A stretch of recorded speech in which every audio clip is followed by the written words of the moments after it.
How much clay should I use in my cane? This is probably the most common question and the most difficult one.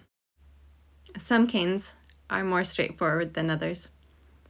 This leaf cane is as much as I need for quite a few projects. In this bouquet, I've only used 3 or 4 little slices, so a little goes a long way. I can't believe I only realized this years later, but you have to think in terms of conservation of matter.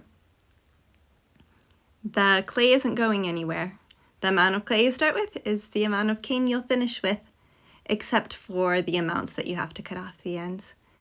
So one way to get an idea is to start with the size and shape of cane that you'd like with scrap clay, roll it back up, and then you'll know exactly how much clay to start out with. Of course, it's difficult because you might have all kinds of different lines and blends and details, but if you can have a general sense to begin with of how much clay you want, then it won't get too big. Picture canes may be the most difficult. Look at that tiny eye. For a cane this big, that's how much clay you need just for that eye. And the beak will be tiny as well. It's easy when we plan out, for example, an amazing dragon head, to put all the details into the eye. But if you were to do so, the entire eye cane would need to be this big. At that size, the head would have to be gigantic, way too big. So if you want to make a more interesting eye, reduce it, chop off a teeny bit, and work from there. There seems to be this disconnect between the pictures and then the actual projects. Here's the amount of clay I would like for a kaleidoscope. That's how much I'll end up wasting. So when I think of my initial amounts, I need to add them together. So they're not all the same color like the leaves. Here are 5 different components. So each component will need that much clay. And then when they're arranged in some kind of kaleidoscope-y pattern, that's how big the triangle should be. So now I know how big the triangle should be, how big the sections should be. I went ahead and sliced approximate sections, and now I know what size my triangle should be.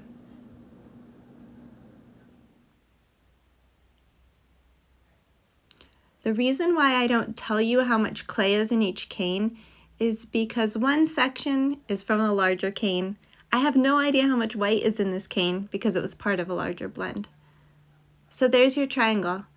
Again, conservation of matter. If that's the size of your triangle, that's the size of your kaleidoscope, minus, unfortunately, the amounts. So what we'll do is we'll start cutting sections from the ends, piling up, and we'll see how much extra we end up with.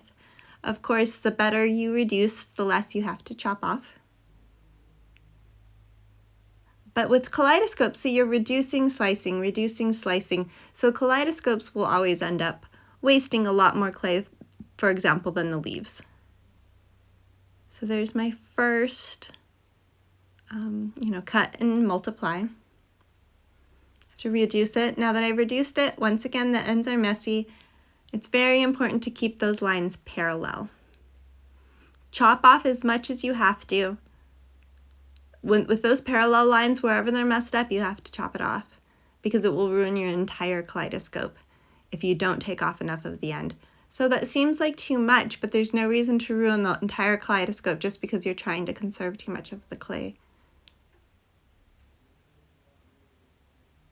I always check with my ends, even before I create the kaleidoscope. I'm just checking here to see if everything matches up, because if they match up at the extreme ends, then you can be sure they'll match up throughout.